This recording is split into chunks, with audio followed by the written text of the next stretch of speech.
현월TV 파수꾼 여러분께 문화 인사드립니다. 금요 독서의 시간에 현월TV 윤목사입니다. 마키다 요시카즈의 개혁파 신앙이란 무엇인가 8번째 시간이 되겠습니다. 오늘은 제 8강이죠. 개혁파 신앙이란 성경적 예배를 철저하게 전개하는 신앙이다 라는 주제입니다.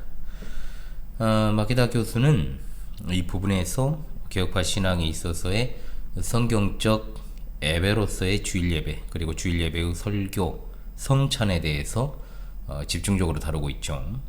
그래서 저도 서론에서 우리 개혁파 신앙에 있어 설교와 성찬의 중요성에 대해 예전에 공부했습니다만은 그래도 다시금 강조하면서 오늘 읽기를 그 다음에 진행을 하도록 그렇게 하겠습니다. 이 부분은 아무리 강조해도 지나치지 않기 때문에 그렇습니다. 제가 좀 목이 안 좋았을 때는 마이크를 켰습니다. 이거 마이크 온 상태에서 핀 마이크를 여기다가 장착을 시켰는데 그러다 보니까 좀 울려요. 제가 들어봐도 좀 울리는 경향이 있어서 그래서 제가 웬만하면은 그렇게 하지 않고 오늘은 마이크에다가 이렇게 달아만 놨지 지금 마이크 온 상태가 아닙니다. 그래서 핀 마이크 자체로만 이렇게 오늘 하기 때문에 좀 울리는 현상은 덜 할 것입니다. 예배당 자체에 지금 저 혼자 이렇게 녹화를 하다 보니까 사람들이 있으면 좀 덜 울리는데 이것은 꺼둔 상태니까요. 여러분 덜 울리실 거예요 이번에는. 그래서 최대한 여러분들 불편함이 없도록 청취하시는데 불편함이 없도록 그렇게 최선을 다하고 있습니다. 2024년에는 아마 더 나은 방송이 되지 않을까 싶습니다.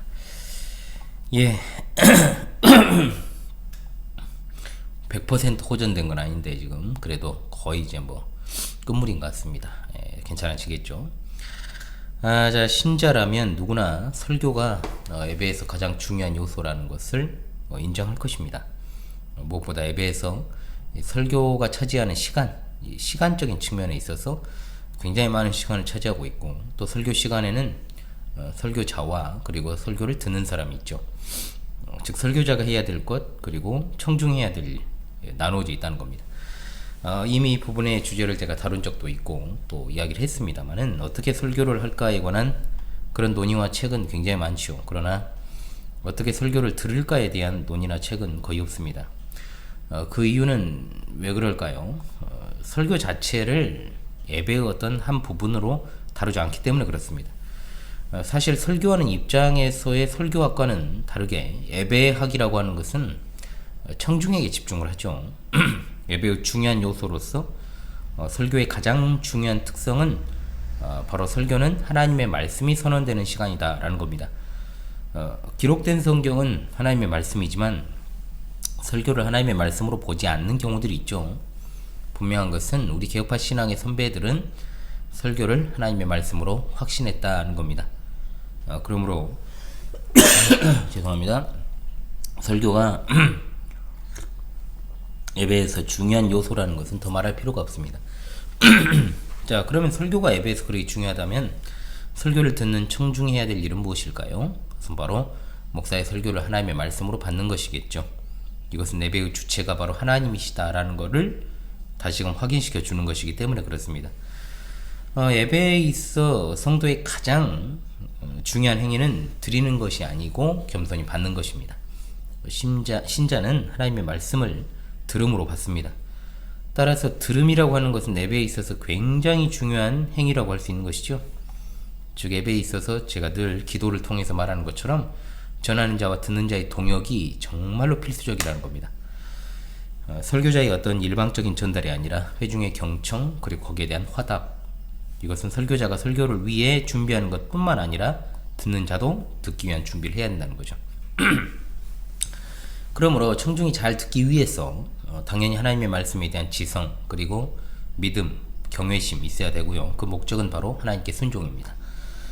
성경과 설교 모두가 다 하나님의 말씀인 것은 사실이지만 분명 둘 사이에는 차이점이 있습니다. 성경은 그 자체로 객관적인 하나님의 말씀입니다. 그렇죠? 객관적인 하나님의 말씀으로서의 성경. 그러나 설교는 어떻습니까? 목사가 하나님의 말씀을 바르게 전할 때 하나님의 말씀입니다. 설교를 한다면서 하나님 말씀 안 전하고 다른 이야기 한다? 그건 하나님 말씀이 될 수 없죠. 예를 들어 목사가 설교 시간에 개인의 소견을 이야기한다거나 또는 의견이나 소신을 전달하거나 개인의 간증 또는 설교자의 가치관, 인생관 이걸 갖다가 담아가지고 또 자기의 철학 이걸 담아서 말하고 또 어떤 특정한 정치적인 목적을 가지고 그 시간을 활용한다. 그래서 설교가 아닙니다. 그래서 듣는 자 된 성도는 예배 시간에 설교 들을 때 과연 설교자가 하나님의 말씀을 신실하게 전한다, 전하고 있는가 이걸 갖다가 잘 분별을 해야 되겠죠. 설교자가 하나님의 말씀을 신실하게 전한다면 당연히 하나님 말씀 받아서 순종해야 됩니다. 성경에는 이와 관련해서 아주 좋은 신뢰가 등장을 하죠. 데살로니가전서 2장 13절의 말씀, 우리가 하나님께 끊임없이 감사함은 너희가 우리에게 들은 바 하나님의 말씀을 받을 때에 사람의 말로 받지 아니하고 하나님의 말씀으로 받음이니 진실로 그러하도다. 이 말씀이 또한 너희 믿는 자 가운데서 역사하느니라. 아멘. 또 시작을 하려고 하니까 또 기침이 나와요. 자, 그러니까 데살로니가 교회 성도들은 설교를 들을 때 그것이 사람의 말이 아니라 하나님의 말씀으로 받았다는 거죠. 그 결과 데살로니가 교회 성도들에게 역사가 된 겁니다. 말씀이 역사한 거죠. 그런데 베레아 지역의 성도들은 어떻습니까? 설교를 듣고 이것이 그러한가? 날마다 성경을 상고했다라고 나옵니다. 좀 분별했다는 거죠.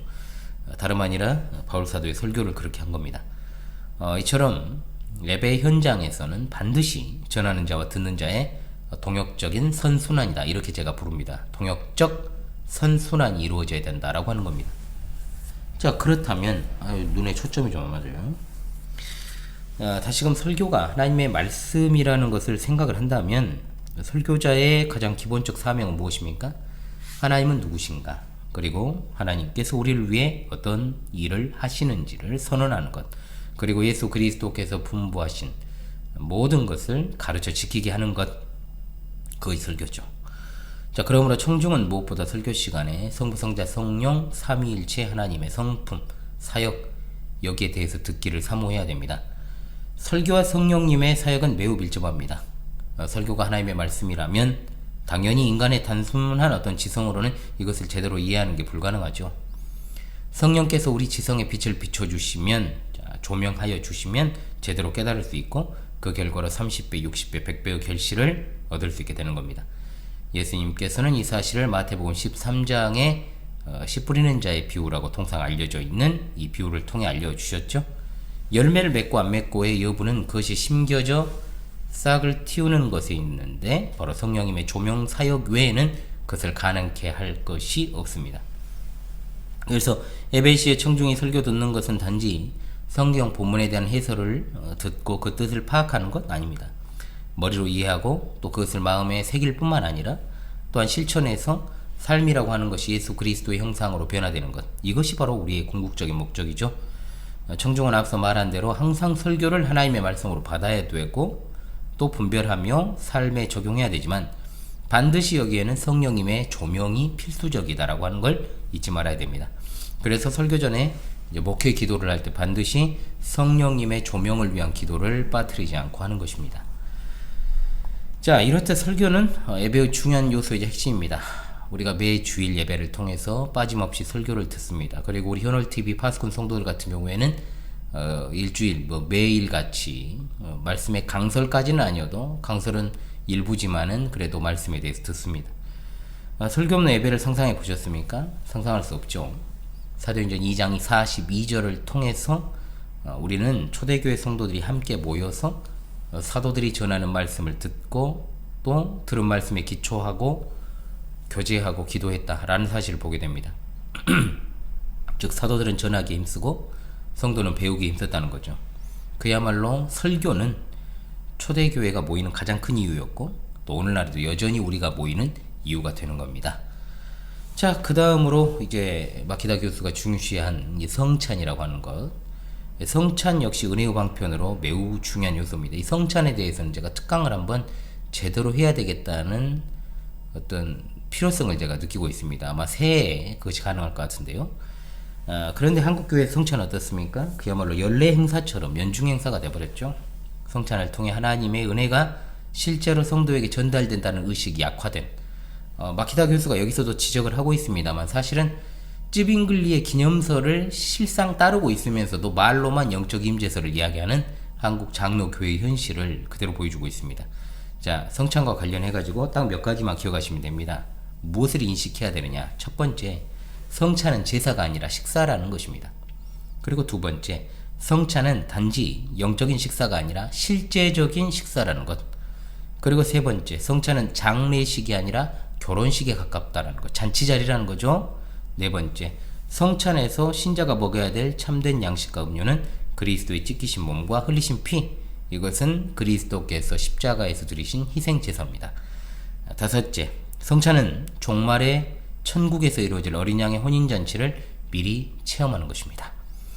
자, 또한 그리스도의 어떤 죽으심에 초점을 너무 맞춰가지고 나머지 어떤 전통적인 성찬의 음악들을 우리가 봤을 때 이 부분은 제가 또 따로 특강을 한다고 그랬습니다. 대부분이 무겁습니다. 그리고 어두운 경향을 띠죠. 장례식에 가까워요. 타락한 열린 예배는 예배를 축제화시키는 일에 여념이 없는데 사실 예배의 요소 가운데 가장 축제적인 요소, 잔치적인 요소를 가지고 있는 것이 성찬입니다. 그러나 한국교회는 어떻습니까? 정반대의 길을 걸어왔죠. 성찬은 잔치자리입니다. 성도들은 성찬을 통해서 예배의 진정한 기쁨을 누려야 되는 겁니다.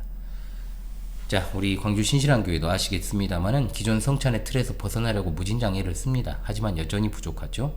한 달에 한 번 성찬을 실시하지만 아직도 여러모로 개선해야 될 필요성들을 많이 느낍니다. 또한 성찬을 매주 실시하는 목회자들도 있는 것으로 제가 알고 있습니다. 무엇보다 복음 강설과 성례전이 함께 가기 때문에 강설이 부실해서는 안 된다는 것, 그리고 잘 준비가 되어야 된다는 것. 강설이 부실하면 성찬 또한 형식주의로 흐를 수밖에 없죠. 자, 마찬가지로 세례와 성찬도 분리해서는 안 되죠. 세례식이 거행되는 때 성찬식도 반드시 아울러 거행이 되어야 교회 회원으로서의 특권을 맛볼 수 있는 그런 자리가 되는 거죠. 성찬을 통해서 예배자가 확정되는 건 예배의 관점에서 굉장히 중요한 측면이니까요. 성찬이야말로 절대로 예배가 관망하거나 보기만 하는 것이 아니라 직접적으로 참여하는 것임을 보여줍니다. 그러니까 누구나 예배에 참석할 수 있죠. 그러잖아요. 우리 교회 같은 경우에 지금은 이제 1층에 자리하고 있기 때문에 주일에도 또 지나가다가 또 들어오신 분이 있었거든요. 지난 주일 같은 경우에도. 그러나 아무나 성찬에는 참여할 수가 없습니다. 삼위 하나님을 믿고 고백하고 삼위일체 하나님의 이름으로 세례를 받아 삼위일체 하나님이 베푸시는 잔치에 참여하라고 참여자들을 독려하는 것이 성찬입니다. 성찬은 그야말로 예배의 본질이 교제라고 하는 것을 명확하게 드러내는 예배의 중요한 요소입니다. 성찬은 성도와 삼위일체 하나님과의 교제, 그리고 성도와 성도 사이의 교제를 실현합니다. 그러므로 해당 교회 회원만 성찬에 참여하는 것을 이른바 울타리 성찬이라고 합니다. 제한적인 성찬이죠. 이것이 잘 시행된다면 성찬이 주는 메시지가 훨씬 더 강력해지고 풍성해집니다. 그러니까 성찬을 매주는 아니더라도 자주 시행할 경우에 무엇보다 교회 회원권이 강화되고요. 또 우리가 코로나 팬데믹 시절을 이제 보내고 나서 더욱더 작아진 교회, 이것을 갖다가 더 굳건하게 세우는 중요한 반편이 바로 성찬이라는 것도 생각을 해야 되겠죠. 교회론이 바르게 정립되지 않은 많은 교인들이 쉽게 교회를 떠나고 또 옮기는 일이 반복되는데 성찬은 그야말로 주님의 몸된 교회가 더욱더 교회되게 하는 일을 강화하는 요소가 될 것입니다. 자, 이 부분은 제가 복습의 차원에서 다루었으니까 좀 잘 숙고하시고요. 더 길게 하면 이제 책 읽기에 좀 지장이 될 수 있으니까요. 자, 156페이지에서 175페이지까지 오늘도 변함없이 읽어 나가도록 그렇게 하겠습니다. 예, 또 연필을 들고 한 모금하고 책을 읽겠습니다. 156페이지입니다. 제8강 개혁파 신앙이란 성경적 예배를 철저하게 전개하는 신앙이다. 교회의 생명은 예배에 있다. 그리스도 안에서 하나님과 더불어 사는 천국의 형태로 존재하는 교회는 주일의 예배에서 단적으로 그 모습을 드러낸다. 우리 교회의 하나님 중심적 예배적 인생관은 주일의 예배에서 더욱 분명하게 고백되어진다. 하나님은 예배에서 말씀의 낭독과 설교 및 그것에 대한 청종에 있어서 영적으로 백성들 가운데 임재하는 것이다. 그랬습니다. 이것은 일본 기독개혁파 교회 20주년 선언 1966년 4월 가운데 한 구절이다. 창리 20주년을 기념하여 만들어진 아주 예전이죠. 이 선언은 66년이면은 지금 58년 전이죠. 58년 맞죠? 예. 이 선언은 지금까지 다뤄온 창립선언 이후에 만들어진 두 번째 선언이다. 필자가 대학생 시절에 이 선언이 표명되었고 그것을 읽었으며 특히 앞에 인용한 한 구절에 깊은 감동을 받았던 것을 지금도 생생하게 기억을 되살릴 수 있다. 그 이외에 이 한 구절은 끊임없이 필자의 마음 가운데 있으며 그 이후 전도자의 길을 가게 되었던 것이다. 이번에 주제는 예배인데 앞에 인용한 선언문에 개혁파 신앙으로서의 예배의 의미가 응축되어 표명되어 있기에 그 내용에 대해 살펴보면서 개혁파 신앙이란 성경적인 하나님 예배를 철저하게 전개하는 신앙이다 라고 하는 이번의 명제에 대해 생각해 보려고 한다. 제1장 하나님 앞에서 살아가기 위한 심장부로서의 주일 예배 주일 예배 중요성을 이야기해서 참 저도 좋습니다. 제1절 주일 예배의 생명적인 중요성. 저도 성도들에게 늘 주일 예배를 생명과도 같이 보내라. 주일 예배를 위해서 안 아파야 된다. 주일 예배를 위해서 한 주를 살아가라고 제가 강조하기까지 하니까요. 굉장히 중요한 부분이죠. 우린 제1강에서 개혁파 신앙이란 하나님 앞에서 철저하게, 이게 중요하다고 그랬죠. 살아가는 신앙이라고 하는 명제를 생각했다. 그리고 이 명제는 그 후에 계속되는 모든 명제의 근본적인 전제를 의미한다는 것을 확인하였다. 그러나 근본적인 전제인 하나님 앞에서 산다는 것을 일상의 생활 속에서 생각해보면 그것은 주일 예배와 일체적이라는 것을 알 수 있다. 하나님 앞에서 산다는 것은 구체적으로는 주일 예배에서 더욱 선명하게 나타나기 때문이다. 제1강에서 소개한 것처럼 워필드는 개혁파 신앙을 기도에 있어서 영혼의 태도의 전 영역에서 전면적인 전교 해석을 하였다. 확실히 이것은 궁극적인 의미로서는 전적으로 그렇지만 제1강에서도 이미 살펴본 것처럼 한쪽에 치우쳐서 지나치게 개인주의적으로 이해하는 것은 옳지 않다. 개혁파 신앙은 계약신학 또는 언약신학의 기초에서 신앙을 생각할 경우 언제나 하나님의 계약의 백성으로서의 공동체를 염두에 두고 이해하려고 노력해왔다. 그러므로 하나님 앞에서 한다는 것은 언제나 개인적인 기도는 물론이거니와 무엇보다도 먼저 주일 예배에서 계약의 백성이 하나님 앞에 서며 하나님을 높이고 찬송한다는 공적인 예배가 가장 중요한 것이다. 우리는 개혁파 신앙이란 하나님 앞에서 산다는 것에 전면적이고 철저한 전개라고 주장하여 왔으나 이상과 같이 예배라는 시점에서 다시 한번 생각해보면 20주년 선언이 주장하는 바와 같이 개혁파 신앙이란 하나님 중심적 예배적 인생관이라고 간명하게 표현할 수 있을 것이다. 즉 개혁파 신앙이란 주일 예배에서 더욱 응축된 형태로 나타나는 신앙의 예배적인 자세가 인생의 전 영역에서 철저하고 포괄적으로 전개되어야 하는 것을 의미한다. 따라서 말씀이나 이념 위에서 하나님 앞에서 산다는 것을 아울러 강조한다 해도 그 사람이 굉장히 중요하죠. 주일의 예배를 가볍게 생각하고 있다면 실제로 하나님 앞에서 산다는 것은 불가능한 것이며 그러한 주장은 전적으로 헛된 것이다. 주일 예배의 중요성입니다. 이것은 십계명의 제4계명 안식일에 대한 규정의 위치와 그 중요성을 되새겨본다면 쉽게 이해할 수 있는 것이다. 십계명의 제4계명의 규정은 예배의 시간에 관한 것이죠. 4계명의 안식일에 대한 규정은 십계명의 두 부분을 묶어주는 위치에 있다. 즉 4계명은 앞부분에 하나님께 대한 인간의 도리의 마지막 위치에 있으며 또한 후반부에 이웃에 대한 인간의 도리 앞에 위치하여 두 부분의 결합을 이루고 있다. 따라서 제4계명을 포기한다면 두 부분은 별개의 것으로 앞부분이든 뒷부분이든 사실상 허공했던 것을 의미하고 있다. 제4계명에 따라서 안식일에 하나님을 하나님으로서 예배하고 하나님 앞에서 살아가는 계약의 백성으로서 생활의 기반이 성립될 때 그때 비로소 인간은 구체적으로 높이며 이웃과의 관계에 있어서도 그리고 모든 것과의 관계에 있어서도 하나님 앞에서 살며 하나님의 영광을 나타내는 생활을 감당해 나갈 수 있게 되는 것이다. 이상과 같이 살펴보면 하나님 앞에서 산다는 명제는 주일 예배가 심장으로서의 위치를 차지하고 있는 사실이 포함되어 있다는 것에 주의해야 할 것이다. 심장이라고 직역을 해놨어요. 이분이. 일본인들이 이제 심장이라는 표현을 쓸 때는요, 이것은 이제 주일 예배가 그 핵심이다 이렇게 이제 의역을 해도 되는데 심장이라고 이렇게 직역을 해놓은 겁니다. 이제 제2절 유신론적 포괄적인 신앙과 주일 예배의 관계. 2절에서는 전설한 주일 예배의 생명적인 중요성에 대해서 좀 더 깊이 들어가서 생각해 보려고 한다. 특히 여기서 제7강에서 유신론적 포괄적인 신앙을 주제로 하는 명제, 지난 7강에서 우리가 읽었던 내용이죠. 이번에 예배라는 주제의 명제와의 관계를 검토함으로써 이 점에 대해 생각하려고 한다. 지난번에 읽었던 내용들을 잘 여러분 되새겨 보시기 바랍니다. 첫째로 유신론적 포괄적인 신앙에 있어서 단순한 문화운동에 대한 위험성. 20주년 선언은 유신론적 포괄적 신앙에 관련해서 기독교 유신론적 세계관 인생관의 주장과 실천은 단지 문화운동에 그치는 것이 아니다 라고 경고를 했다. 이미 7강에서 개혁파 신앙에 있어서 창조론의 중요성을 지적하고 거기에서 문화명령에 대해서도 언급했다. 그러나 거기에서도 다뤘던 것처럼 창조 이후에 타락한 사실, 즉 죄와 비참의 심각한 현실을 충분히 염두에 두어야 한다. 물론 개혁파 신앙은 한편으로는 죄와 비참의 현실성을 전면적으로 인정하면서 또 한편으로는 성령의 일반 은총에 대해서도 말하고 있다. 즉 구원을 가져다주는 특별 은총으로서 성령의 사역은 구별되지만 죄와 그 영향을 억제하며 외적인 선이나 문화적인 일을 유지, 촉진하는 성령의 일반적인 일에 대하여도 말하고 있다. 이 일반 은총에 의해서도 문화적인 일은 여전히 전속하고 있다는 사실을 개혁파 신앙은 인정하고 있는 것이다. 그럼에도 불구하고 결코 간과해서는 안 될 것은 그 죄와 비참의 현실성 때문에 죄가 없는 상태에서 본래 주목받고 있는 하나님의 영광을 위하여 문화사역은 이제 이미 불가능하게 되었다고 하는 것은 엄숙한 사실이다. 따라서 7강에서 지적한 것처럼 타락한 상태에서는 예수 그리스도의 속죄함이 없이는 결코 문화활동도 본래대로 한다는 것은 불가능하다. 종종 기독교의 여러가지 흐름을 분류하기 위해 사회운동파, 전도운동파 등과 같이 특색을 통해 나눌 때가 있다. 이러한 분류의 타당성에 대해서는 서로 입장이 있겠지만 일단 그 유형화를 답습하는 것이 허락된다면 개혁파 신앙은 7강에서의 유신론적 전포괄적 신앙에 의해서 분명한 것은 단지 전도운동파는 아니다.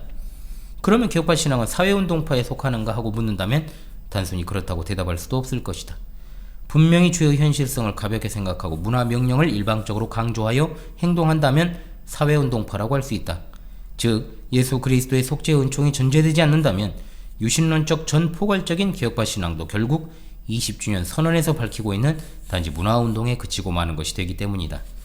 그렇게 되지 않기 위해서는 반드시 어떻게 해서든지 그리스도인의 유신론적인 활동의 핵심에 그리스도의 속죄 사역이 확실하게 자리잡도록 해야 한다. 말을 바꾸어 표현한다면 창조론적 시점에서는 문화명령이 전제적인 의미를 가지고 있는데 죄의 현실성 아래에서는 문화명령에 대한 전도명령의 제1위적 중요성과 속죄의 복음의 선행성이 인식되어야만 하는 것이다. 어려운 말처럼 들리지만 여러분 아니에요. 잘 읽어보시면 됩니다. 자, 두 번째, 유신론적 전포괄적 신앙과 속죄 신앙과 주일 예배와의 관계. 사정이 앞에서 말한 바와 같다면 이런 경우 문제는 예수 그리스도의 속죄 사역이 우리에게 구체적으로 보여지고 그 은혜가 실제적으로 확보될 수 있는 장소는 도대체 어딘가 하는 것이다. 말할 것도 없이 그것은 동그라미, 주일의 공적인 예배에서다. 우리는 주일 예배에서 그리스도를 통한 속죄와 영생의 은혜에 동참하는 것이 허락되어 있다. 즉 하나님과 교제하는 가운데 살아계신 하나님 앞에 담대하게 서는 것이 허락되어 있다. 이런 의미에서 신앙생활의 실천은 주일 예배에서 속죄의 은혜를 받지 아니하고 생명의 전 영역에서 하나님 앞에 산다는 것은 불가능하다. 여기까지 묶어주시오. 이러한 경우는 그리스도인의 문화적 활동에 대해서 뭐라고 말하든 그것은 탁상공론에 지나지 않는다. 따라서 전도운동파에 종속하는 것도 아니며 그렇다고 사회운동파의 함정에 빠지지 않고 유신론적 전포괄적인 개혁파 신앙으로 실제로 살아가기 위해서는 주일 예배가 그리고 그 예배에서 그리스도로 말미암은 속죄 은혜가 확보되는 것이 결정적인 의미를 가지게 된다. 구체적으로 생각해 보도록 하자. 예를 들어 25년 전의 일인데 야스쿠니 법안, 야스쿠니 여러분 우리도 잘 알고 있죠. 야스쿠니 진자는 이제 그 일본의 1급 전범들의 위패를 안치하고 기리는 곳입니다. 그 문제가 계속해서 불거져 왔었죠. 이것이 상정되어 기독교 전체가 그리고 개혁파 교회 자신도 반대운동을 전개하였다. 반대 집회나 데모 행진, 가두 서명, 더욱이 가두에서 단식 투쟁까지도 실행하였다.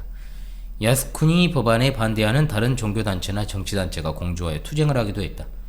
물론 반대운동의 시행 방법에 대해서는 여러가지 의견이 있었지만 적어도 개혁파 교회도 그러한 활동에 적극적으로 참여한 것은 사실이다. 이것은 개혁파 신앙은 유신론적 전포괄적인 신앙의 본질에서 피할 수 없기 때문이다. 필자 자신도 이 반대운동에 동참했던 한 사람이지만 그 당시에 통절하게 실감할 수 있었던 것은 주일 예배의 중요성이었다. 여기서 잘 좀 주목해서 보십시오. 주일 예배가 충실하게 시행되지 않는 곳에는 몸도 마음도 피곤해지고 반대운동에 대한 힘이 솟아나지 않았다. 또한 예배가 소홀하게 드려진 경우에는 단지 정치 투쟁에 그치고 말았던 것이다. 그냥 본질에 있어서 흔들리면 안 된다는 소리입니다. 예배가 충실하게 드려지고 그곳에 그리스도의 임재하심이 있고 속죄와 영생에 대한 희망이라는 주님 안에 있는 은혜를 풍성하게 맛보며 하나님 앞에서 살아가는 자세를 정리하는 것이 허락되어 있기 때문에 그 투쟁은 신앙적, 교회적인 싸움일 수 있었다고 지금도 깊이 확신하고 있다. 이것은 다른 유신론적 활동의 경우에도 마찬가지일 것이다. 이상과 같은 의미로서 주일 예배가 중심에 있고 거기서 하나님 앞에 섬으로 모든 것은 시작되는 것이다. 주일 예배야말로 하나님 앞에 철저하게 살아가는 개혁파 신앙의 생명선이다. 마지막 부분 여러분 별표. 제2장으로 갑니다. 개혁파 예배론의 핵심으로서의 설교와 성찬. 제1절 예배의 열쇠로서의 그리스도의 임재. 개혁파 신앙에 있어서 주일 예배의 중요성에 대해서 지금까지 생각해왔는데 이어지는 문제는 주일 예배를 참되게 하는 것은 무엇일까 하는 문제다. 제가 이제 서론에서 말했던 그 내용들이 이제 등장을 합니다. 설교와 성찬인데 성찬이 먼저 나왔죠. 왜냐하면 성령의 임재, 그리스도의 임재가 먼저 등장하기 때문입니다. 앞절에 서술한 것으로부터 보면 그것은 명료하다. 즉 예배가 예배로서 성립하기 위해서는 모든 것은 거기에 그리스도가 임재하실런지에 대한 한 가지 점에 달려있다. 은혜의 계약의 중보자인 그리스도가 거기 계시지 않는다면 하나님과의 교제는 있을 수 없는 것이며 하나님 앞에서 하는 것은 불가능하다. 제2절 성찬과 성령에 의한 그리스도의 임재. 통상적으로 예배에 대해서 다룰 때에는 첫째로 다음 절에서 다룰 설교의 문제를, 둘째로 성찬의 문제를 다루는 것이 바른 순서이다. 그러나 이번에 문제가 되는 주제, 즉 주일 예배에 있어서 그리스도의 임재라는 점을 염두에 두면 성찬의 문제로부터 접근하여 생각하는 것이 사실을 훨씬 명확하게 이해할 수 있을 것이다. 성찬은 시각적이고 구체적인 이미지로서 예배의 본질이 무엇인지를 우리에게 확실하게 가르쳐주고 있는 것이다. 따라서 여기서는 다루는 순서를 통상적인 것의 반대로 성찬의 문제로부터 시작하려고 한다. 성찬에 대한 이해에 있어서 우리는 가톨릭과 같이 떡과 포도주가 문자대로 실제로 그리스도의 살과 피로 변한다. 이 화채설이라고 그러죠. 생각할 수 있는 것이 아니다. 또한 루터와 같이 떡과 포도주가 그리스도의 살과 피로 실제로 변하지는 않지만 그리스도의 살과 피가 떡과 포도주 그 안에, 그 아래에 그것과 함께 실제적으로 존재한다. 이 공제설이라고 그러죠. 이것도 제가 따로 설명을 좀 더 하겠습니다, 여러분. 이걸 좀 많이 헷갈려 하셔요, 사실은. 주장하는 것도 아니다. 더욱이 초기의 쯔빙글리와 같이 떡과 포도주는 어디까지나 그리스도의 살과 피를 단지 상징하는 것이며 따라서 성찬은 기념의 행위에 지나지 않는다. 이게 상징설이라고 하죠. 이걸 기념설이라 또는 정신화해서 이해하고 있는 것도 아니다. 칼빈은 가톨릭의 화채설이나 루터의 공제설을 거부하며 쯔빙글리에 일치하면서도 상징설적인 이해는 아니고 신앙을 가지고 떡과 포도주에 동참할 때 성령으로서 그리스도는 실제로 임재하신다고 주장하는 것이다. 이른바 영적 임재설이다. 우리는 칼빈과 같이 성찬에 있어 떡과 포도주를 눈으로 보고 입으로 먹으면서 그리스도가 거기에 성령으로 실제로 임재하신다고 굳게 믿으며 실제로 성찬의 은혜를 생생하게 경험하고 있는 것이다.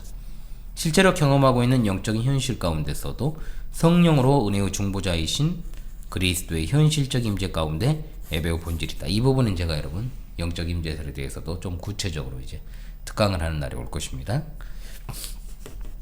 제3절 설교와 성령에 의한 그리스도의 임재. 이와 같이 성찬의 문제로부터 접근하면 성령에 의한 그리스도의 임재야말로 예배를 예배되게 하는 결정적인 열쇠인 것을 분명하게 알 수 있게 하는 것이다. 1. 성찬에 대한 설교의 우위성. 그러나 오해가 없도록 한 번 더 확인해 둔다면 성찬은 말씀의 설교를 별개로 하고 그것과 상관없이 관계없이 성만찬에 있어서 그리스도의 임재를 말할 수는 없다. 이와 관련해서 제6강에서 선행을 다룰 때 참된 교회의 표식에 대해서 말한 점을 되새겨본다면 좋을 것이다. 그리스도의 참된 교회는 하나님의 말씀이 진지하게 전하여지고 들려지는 것, 또한 성내전이 그리스도의 제정하신 대로 집행되는 곳에 있는 것이다. 성찬은 확실히 구체적인 형태로 예배의 본질이 어디에 있는지를 분명하게 해주는데 예배를 실제로 예배답게 하는 성령은 성내전으로서의 성찬 그 자체만에 의해서 가능하게 되는 것은 아니다. 어디까지나 성령은 말씀과 더불어 일하시며 말씀이 동반되지 않는 곳에서는 성령의 인도하심을 기대할 수 없기 때문이다. 성내전으로서의 성찬에 대해서 말씀 설교의 우위성이 주장되는 이유가 여기에 있는 것이다.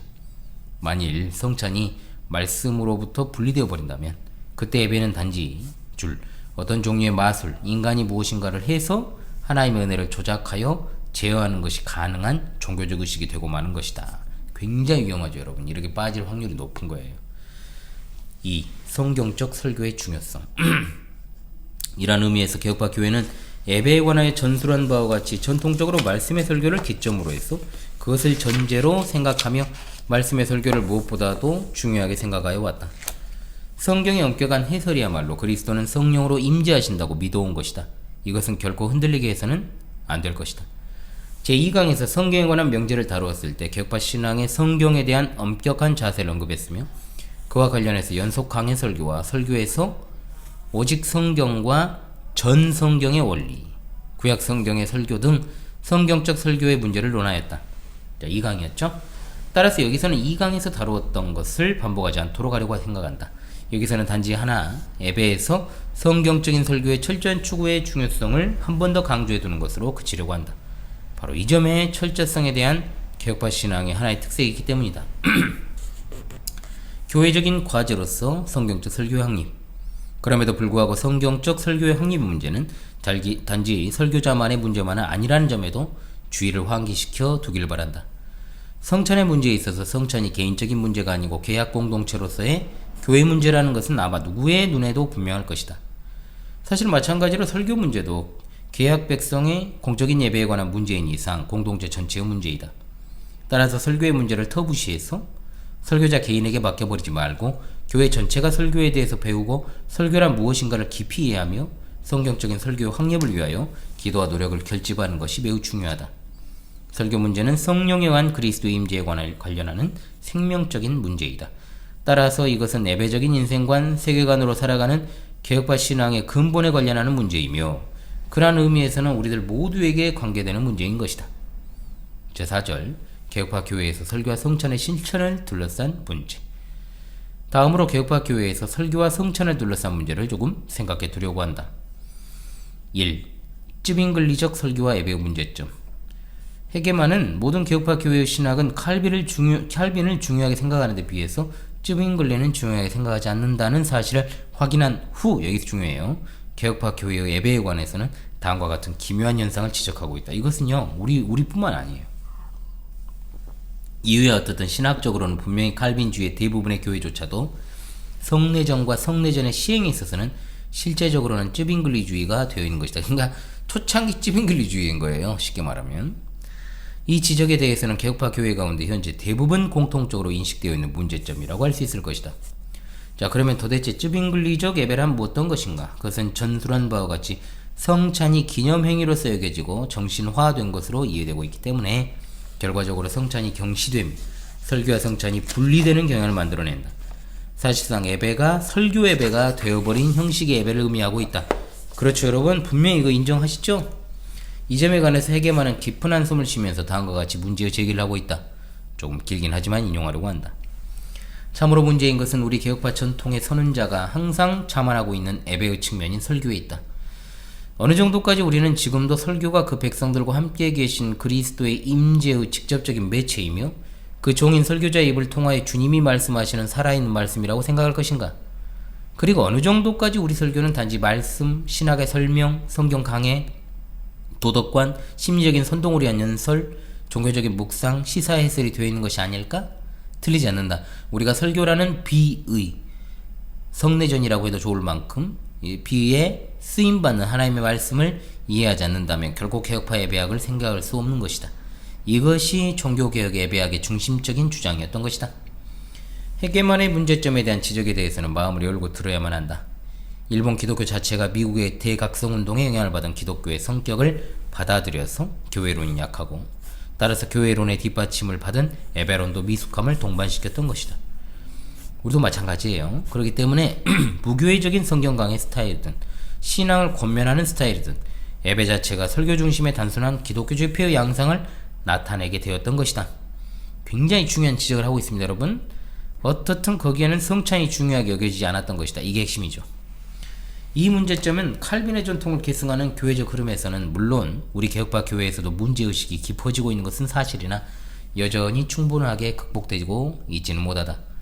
물론 교회 예배에서 실제로 성찬이 중시되지 않고 사실상 설교 예배로 변한 모습이 되었으며 설교 자체도 무교회의 성경 집회에서 행해지고 있는 성경 강의와 거의 다르지 않은 것이 되어버린 경우가 때로는 보여진다. 또한 설교는 노트를 가지고 공부하는 것으로 이해되고 있는 경우도 있다. 물론 성경 지식이 빈곤한 일본 교회 상황에서는 성경을 착실하게 배워야 할 필요가 있으며 이러한 설교 방법에 대해서 충분히 고려해야만 할 것이다. 뭐 우리는 마찬가지로 우리 똑같죠. 그러나 그 점을 감안하더라도 우리 개혁파 교회의 설교에서조차 보여지는 경향은 분명히 검토해야만 할 문제를 포함하고 있는 것이다. 2. 칼빈적 예배의 전통 회복과 확립. 한편 칼빈적 예배의 전통이라 어떤 것인가? 그것은 설교와 성찬이 일체화되어 있는 스타일의 예배를 의미하고 있다. 잘 알려져 있는 것처럼 칼빈 자신은 역사적으로는 실현하지 못했지만 성찬식은 본래 매주일 시행되어야 하는 것으로 확신하고 있었다. 그렇죠? 매주일 해야 된다라고 했어요. 실제로 일본 기독 개혁파 교회 가운데서도 소수의 교회지만 매주일 성찬을 시행하는 교회도 있다. 우리도 마찬가지입니다. 여기서는 성찬식의 횟수에 대한 시비를 논하려는 것이 아니고 중요한 것은 일반 신자들의 차원에서도 설교와 성찬의 일체성을 깊이 인식할 수 있도록 하는 것이다. 설교와 성찬이 일체적으로 파악될 때 이미 지적한 바와 같이 설교 자체의 목적도 단순한 성경 강의가 아니라 성찬의 목적과 마찬가지로 그리스도의 임재를 제시하는 것이라는 사실도 명확하게 된다. 이에 관해서 헤게만은 다음과 같이 말하고 있다. 말씀의 설교를 통해서 우리에게 임하시는 그리스도는 성찬에 있어서 임하시는 그리스도와 동일하시다. 그리스도의 말씀에 의한 임재는 성찬에 있어서의 임재하심처럼 확실한 것이다. 이와 같은 이해 아래서 예배는 살아계신 그리스도가 그 백성과 만나시는 장소 그 자체가 되며 따라서 확실히 20주년 선언이 지적하고 있는 것처럼 천국의 틀이 거기에서 드러나는 것입니다. 천국의 맛을 미리 볼 수 있는 장소가 되는 것이다. 굉장히 중요하죠. 미리 볼 수 있는 장소. 어떻든 단순한 성경 공부로 일관한 장소가 아닌 것이다. 살아계신 하나님 앞에서 기쁨과 감사에 충만하며 지성과 정신에 머무르지 않고 인간의 전 존재에 관한 전인격적인 의미에서 하나님과의 교제가 실현되는 장소가 되는 것이다. 이것은 하나님 앞에서 철저하게 살려고 하는 개혁파 신앙에 있어서 실제로 중요한 문제이다. 이상과 같은 의미에서 예배에 대하여 생각할 경우에는 예배의 핵심을 이루는 설교와 성찬의 문제가 그리스도의 임재하심과 관련해서 더욱 중요한 문제로서 신중하게 검토되어야만 하다. 20주년 선언이 유신론적 세계관 인생관을 하나님 중심적 예배적 인생관으로 규정하여 주일 예배의 살아있는 의미를 강조한 점을 높이 평가하고 싶지만 예배에 있어서 하나님의 임재에 대해서 말씀의 낭독과 설교 그것을 청종하는 데 있어서라는 점만이 언급되고 성찬에 대해서는 언급되어 있지 않은 것은 아쉬운 것이다. 분명히 주님의 임재는 설교와 성찬에서 찾아야만 하는 것이다. 제3장 개혁파 신앙에 있어서 예배의 기본 원리 제1절 개혁파적 예배 원리와 루터파적 예배의 원리. 마지막으로 개혁파 신앙에 있어서 예배의 기본 원리에 대해서 살펴보려고 한다. 이 문제에 대해서 생각할 경우에도 제2강의 개혁파 신앙이란 하나님의 말씀인 성경을 철저하게 중시하는 신앙이다고 하는 명제가 중요한 역할을 한다. 이 명제에 나타나 있는 성경적 철저성이라는 점이 예배에 관해서도 완전하게 적용되는 것이다. 즉, 이 명제가 예배에 관해서 적용된다면 하나님을 예배함에 있어서 성경이 인정하고 있지 않은 것은 금지하고 있다는 개혁파의 원리로 표현되는 것이다. 이에 대해서 예배에 관한 루터파의 원리는 하나님을 예배함에 있어서 성경이 금하고 있지 않은 것은 인정되고 있다고 하는 것이다. 루터파 신학자인 자세는 개혁파 교회 예배당에 대해서 바젤의 회당이나 로잔네의 회당의 텅 빈 공간에 들어갔을 때 루터교의 신자가 느끼는 깊은 놀라움을 솔직히 고백하고 있다. 그 놀라움의 이유는 거기에는 사람이 차고 넘친다 해도 느낌으로서는 어디까지나 허전함이다고 말하기 때문이다. 즉 루터파 교회의 회당에는 제단이 있고 예수님의 십자가상 그리고 그 외의 성화들이 있는 것에 비해 개혁파 교회 회당에는 아무것도 없기 때문이다. 이와 같은 개혁파 교회 회당을 나타내는 전형적인 특징은 필자가 봉직하고 있는 고백 개혁파 신학교의 교사에도 나타나 있다. 우리 신학교의 체프에도 십자가 상징은 없다. 저 나온 신학교도 십자가 없었어요. 근데 목사님 왜 십자가 여기 있습니까? 내가 말했죠 이거 왜 있는지. 내가 단 거 아니에요. 아 내가 달았구나. 달았는데 전 이런 거 필요 없다고 이야기를 하는데 성도님 얘기가 좀 허전하다 해가지고 하지 말라고 했는데 너 말 안 들어. 그래가지고 근다고 뭐 십자가를 던져버릴 수도 없잖아요. 그러니까 제가 여기다가 그냥 해놓은 거예요. 조그마해요. 저거 8,000원 주고 샀대요. 예. 이상과 같이 개혁파와 루터파 각각의 회당의 모습은 그대로 양 교회의 예배에 관한 두 가지 원리를 반영하고 있다. 루터파의 원리에 따른다면 성경에서 명백하고 금지하고 있지 않은 것이라면 인간적인 것, 카톨릭이 남겨준 전통까지도 그대로 남아있다 해도 별 지장이 없다는 것이다. 그러므로 전술한 것처럼 루터파 교회 회당의 모습이 있게 된 것이다. 다른 한편 개혁파의 원리는 성경적 엄격과 동그라미, 철저화를 의미하고 있다. 하나님을 예배함에 관한 모든 사항은 성경에 의해서 뒷받침되어야만 한다. 그렇지 않은 것은 금하고 있는 것으로 판단된다. 따라서 개혁파 교회 회당 안에서 모든 우상숭배적인 요소들이 철저하게 배제되었던 것이다. 자꾸 회당이라고 이렇게 번역을 해놨을까? 외배당입니다. 다만 기독교적인 양식의 틀 안에서 판단할 수 있는 사항들도 있다는 것은 인정하고 있다. 예를 들어 예배 시간이나 장소, 예배 순서 혹은 횟수, 포도주의 색깔 등이다. 회당이라 하면 유대교 회당을 약간 떠올리게 만들잖아요, 여러분. 그래서 번역은 반역이라는 말도 있습니다만은 이것은 예배당이라고 이렇게 번역을 해야죠. 자세는 개혁파 교회 예배는 혁명이 교회 안에서 일어났다는 것과 교회를 정결하게 하려는 좋은 의견에 따라서 교회 안에 있는 것들을 부수고 그렇게 함으로써 교회의 연속성을 파괴했다는 외적인 표시라고 단정한다. 그러나 거기에는 참으로 혁명이 문제였었는가? 자세가 말하는 연속성이란 도대체 무엇인가? 교회의 연속성이란 사도적인 가르침, 즉 성경 위에 서는 것에서 연속성이지 단지 습관이나 인간적인 전통에 의한 연속성이 아닌 것이다. 그러니까 루터라는 로마계 뇌쇄신론자들이기 때문에 크게 달라진 게 없어요. 그러지 않습니까, 여러분? 오히려 그러니까 자기 친정이니까 별로 안 바꾸는 거예요. 성공회도 마찬가지잖아요. 오히려 개혁파 교회 예배는 성경에 따르는 참된 교회의 연속성을 찾는 가운데서 만들어진 것이며 혁명이 아니고 성경에 의한 혁명이었던 것이다. 제2절 개혁파적 예배 원리에 대한 오해와 앞으로의 과제. 이상과 같은 개혁파 교회의 경우에는 예배에 있어서 우상 숭배적인 요소를 일절 폐지하며 결과적으로는 텅 빈 회당 그리고 강단 위에는 오직 성경만이 있는 분위기가 된 것이다. 예배의 내용도 기술한 바와 같이 성경의 낭독과 설교가 특히 중요하게 여겨진다. 개혁파 교회 예배에서는 말씀과 그 능력이 결정적으로 중요하다. 거기에서는 하나님을 예배하는 것을 돕기 위해서 그리고 상징적인 것이라고 해서 십자가상이나 성화, 현란한 장식들, 과장된 의식들, 부자연스러운 음악 등은 멀리한다. CCM 같은 거예요. 이러한 것들은 모두 본질적으로 옳은 것이다. 지켜가야만 하는 장점도 많다고 생각한다. 그러나 동시에 때로는 오해도 있을 수 있다는 것에 주의해야만 한다. 성찬을 경시하는 문제에 대해서 이게 중요해요. 거기에도 나타나 있는 것이지만 일종의 정신주의가 만연해 있으며 교회 예배 의식에도 관심이 없으며 교회 음악이나 교회 건축 등에 대한 미적인 의식이 요청되는 여러가지 사항들에 대해서도 이것을 경시하는 경향이 있는 것으로 생각된다. 이러한 문제에 대해서 무감각했었다는 것보다도 개혁파적인 것처럼 착각하는 문제이다. 이것은 제7강에서 지적한 영지주의적 요소가 우리 안에 들어와 있는 것을 의미한다. 이원론적인 태도들을 제가 조심하라 그랬죠, 여러분. 그것을 부정적으로 간소화하고, 그것이 하나 쉽게 말하면 요즘 개혁교회라고 표방하는 교회들이 자신들만의 전통을 확고하게 추구하면서 완전히 진짜 신자들을 옥죄고 그런 것들은 신앙의 자유적인 문제까지도 발생할 수 있다는 것입니다. 그것 자체가 어떤 건지 의식화가 될 수 있다는 거예요. 그래서 개혁교회란 것이 무엇인가를 정의할 때는 정확한 본질을 이야기를 해야지 그런 어떤 외적으로 보여지는 그런 어떤 추구되는 것들, 외적인 미학적인 이런 측면들을 가지고 그것이 개혁교회다. 예를 들어서 제네바 시편가를 무조건 부른다거나 이런 것이 개혁교회의 특징이 되어서는 안 된다는 거죠. 분명히 본질적인 걸 이야기해야 된다 이 말입니다. 헤게만은 교회의 예전에 관련해서 다음과 지적하고 있다. 새로운 신학적 통찰은 전혀 새로운 예전의 표현을 요구했던 것이다. 예전이 신학에 직접적으로 의존하는 것임을 종교개혁 때만큼 분명하게 하고 있는 것은 다시 없다. 여기서 주장되고 있는 것은 신학은 예전이란 형식으로 표현된다는 것이다. 혹은 거꾸로 예전이 신학이나 신앙생활에 영향을 준다고도 할 수 있다고 생각한다. 개혁파 신앙은 예전이나 예배당 건축, 예배음악 등 여러가지 눈에 보이는 것, 귀에 들려오는 것, 손으로 만질 수 있는 것 있어서도 구체적으로 반영되어야만 한다. 그것은 우리 생활의 스타일까지도 영향을 주는 것이다.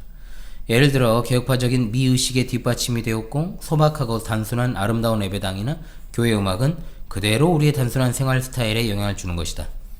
예배와 그거 관련한 여러가지 요소는 예배만에 그치는 것이 아니라 일상생활에 있어서 하나님 앞에서 살아가는 우리들의 모습과도 긴밀하게 결부되는 것이다. 다행스럽게 최근에는 개혁파 신앙과 밀접한 관계 속에서 예전이나 예배당 건축, 교회 음악 등에 대해서 강한 관심을 가지기 시작하고 있으며 훌륭한 전문가들이 나오고 있다. 참으로 굉장한 것이다. 이러한 싹을 우리는 중요하게 여기며 키워가는 책임과 사명이 있다. 그랬습니다. 오늘 제 8장 개혁파 신앙이란 성경적 예배를 철저하게 전개하는 신앙이다 라고 하는 내용을 함께 읽었습니다. 오늘도 변함없이 여러분 금요 독서의 시간 책 읽기를 마쳤습니다. 이제 시간상으로 따지면 오늘은 이제 연말 만찬이 있는 날이죠. 12월 22일 금요일이니까요. 그래도 금요 경건에는 우리 파수꾼들과의 약속이잖아요. 원거리에 계신 성도님들은 함께하지는 못하지만 그래도 함께하는 마음으로 경건에 또 제가 방송을 내보내도록 하겠습니다. 저녁에 또 뵙도록 하죠. 그 시간에 또 이제 저는 여기서는 여기대로 또 그렇게 함께 우리 성도님들과 함께 하도록 그렇게 하겠습니다. 여러분 남은 금요일의 시간도 주님의 은혜로 평강 가득하시기를 바라옵니다. 감사합니다.